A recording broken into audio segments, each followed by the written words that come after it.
The other day I was at a science center and they had a station where you could take some things apart.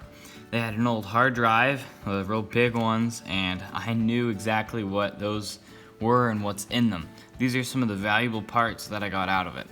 This is a motor. This motor itself drives, it looks like a CD that's sitting on top of this. It screws in and this motor spins pretty fast. And what this does is it spins this. This here goes right over that CD and this reads it. Now, this is a nice motor, as you can imagine. It spins very smooth. It's good just for a lot of things. This has a really nice bearing in here. This spins very smooth. And then I think probably my favorite part are these magnets here. These are the hard drive magnets, and these are neodymium magnets. So they're very strong, some of the strongest magnets.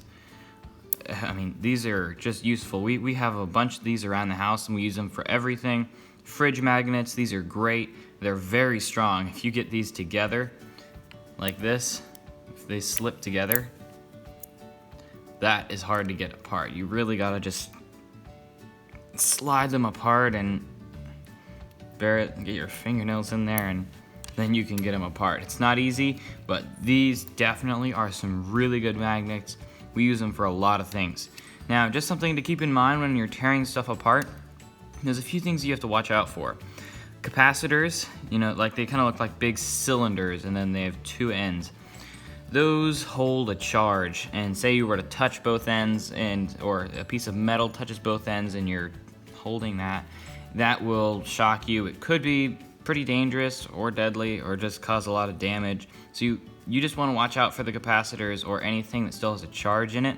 But for the most part, tearing stuff apart is really fun and I would highly recommend it. You get some cool parts out of some things you didn't even know you could get out of these.